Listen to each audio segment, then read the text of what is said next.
What is actually done to select athletes to your team? The ones who are exceeding, they will be selected to join the team.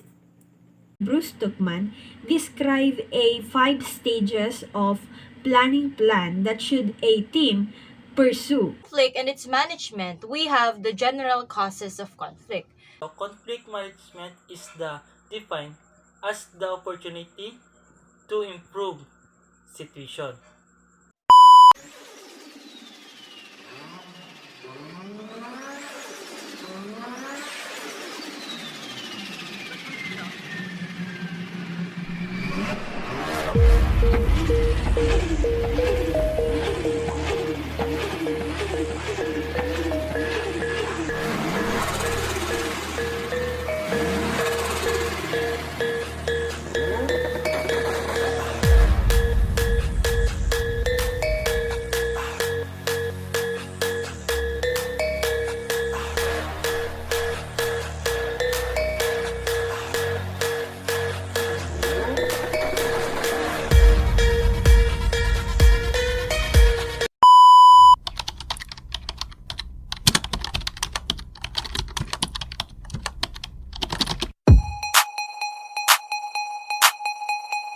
The word tryout means a test of someone's or something's ability, especially in the sense of entertainment or sports.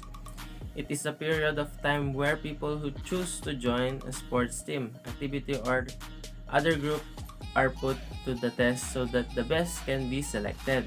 So basically, when we talk about tryout, it's testing the ability of a group or an individual who wants to join the team. In the said tryout, the ones who are exceeding, they will be selected to join the team.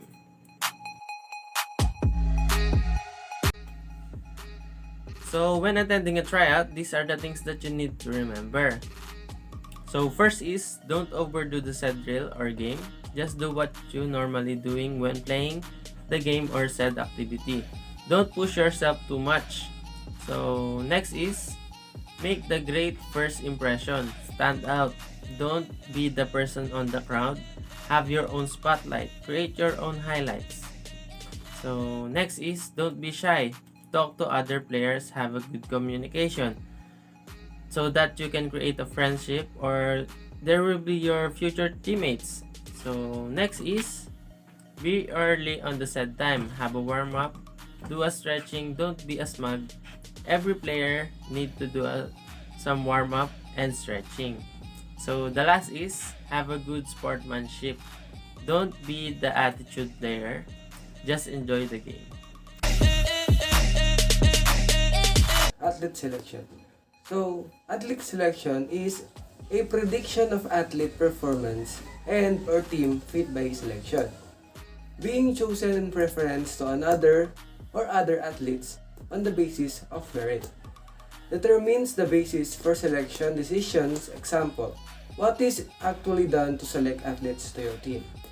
So, in athlete selections, we have 4 dimensions of athlete selection. The first one is selection procedures. Second, athlete selection criteria. Third, selection methods. And fourth, post-selection issues. Athlete selection is often discussed and debate in the media and among sports.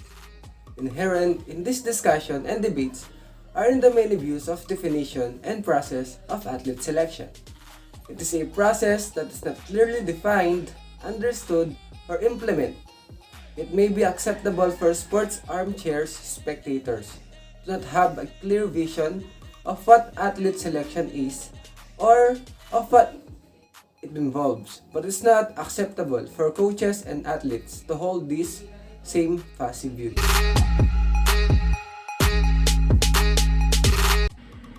An educational psychologist named Bruce Tuckman described a 5 stages of planning plan that should a team pursue to have a high performance. So these stages are called forming, storming, norming, performing, and adjourning.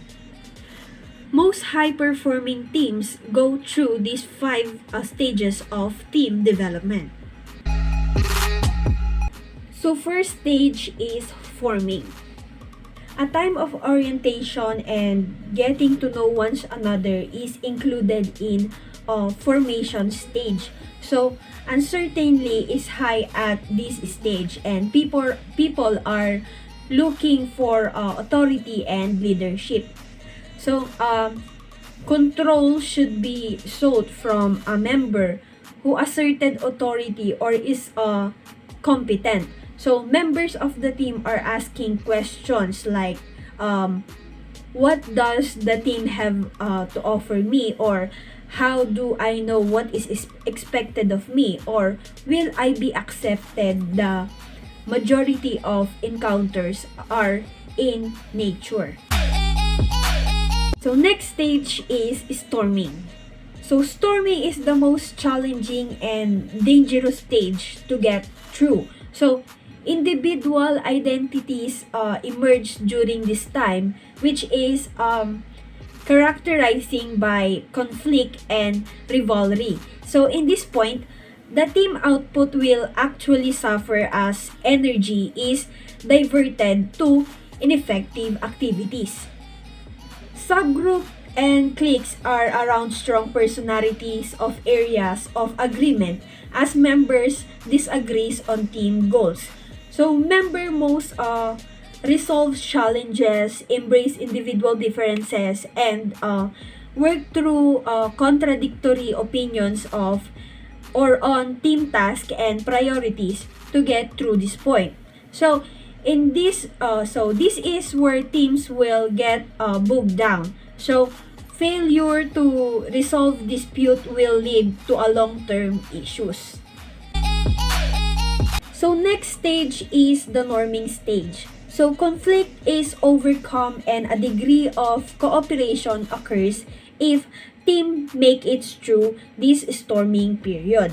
So during the norming stage, agreement is reached on who the leader or leaders are, as well as the position of individual members.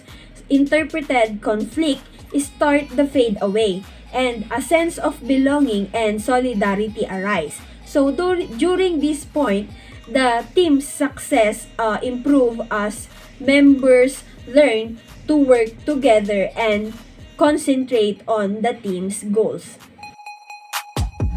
Consensus and collaboration are well established in the performing stage, and the team experience structure and well-functioning. So there is a simple and stable framework in place, and everyone is dedicated to the team goals. So problems and dispute continue to arise, but they are addressed in a positive manner. So in this stage of team development, the team is focused in problem solving and meeting team's goals. And the last stage is the adjourning stage. So the majority of the team's objectives have been met at this stage. So the emphasis is on completing final task and recording effort and outcomes.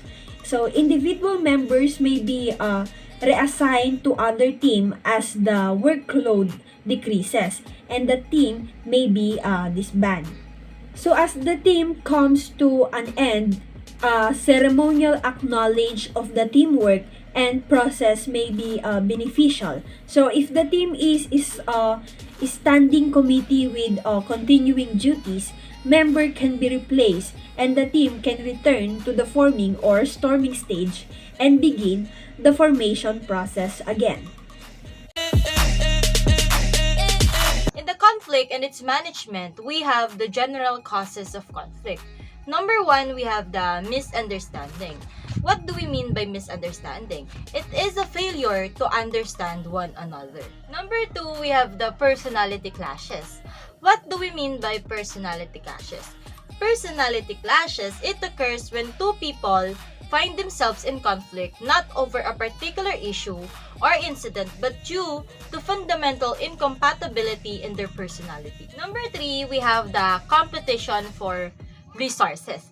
when employees believe they are better off competing for resources rather than cooperating. Number 4, we have the authority issues. When employees lack confidence in their leaders or perceive overuse of authority. Number 5, we have the lack of cooperation.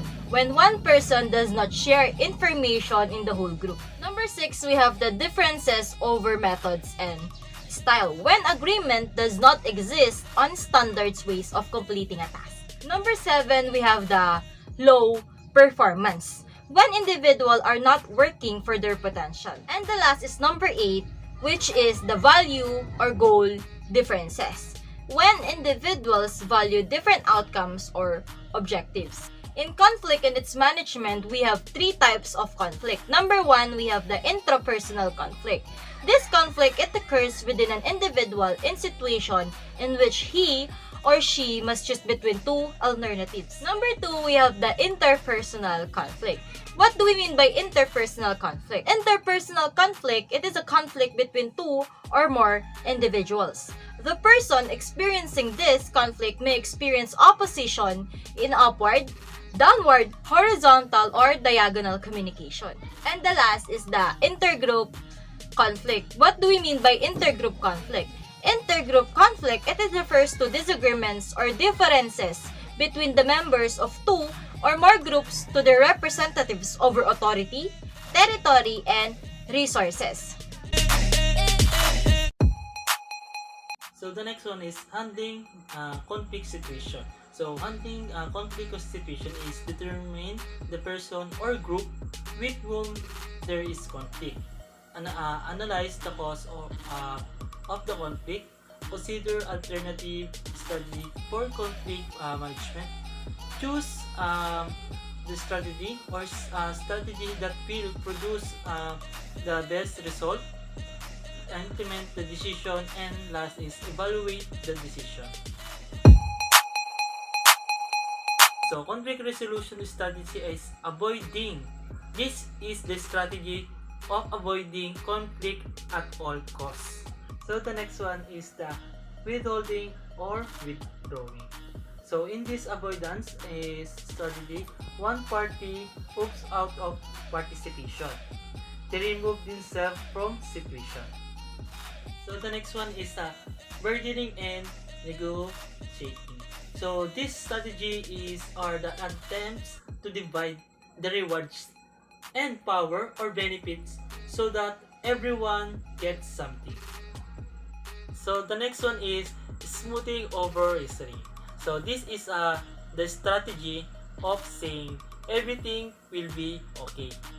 By maintaining surface harmony, parties do not withdraw but simply attempt to make everyone feel good. The next one is the comparison. So this strategy is called splitting the difference in comparison. Each party give up something it wants. It is useful when goals or value are markedly different. So the last one is the collaborating. So this is an assertive and cooperative means a conflict resolution that result a win-win solution. So conflict management is defined as the opportunity to improve situation and strengthen the relationship.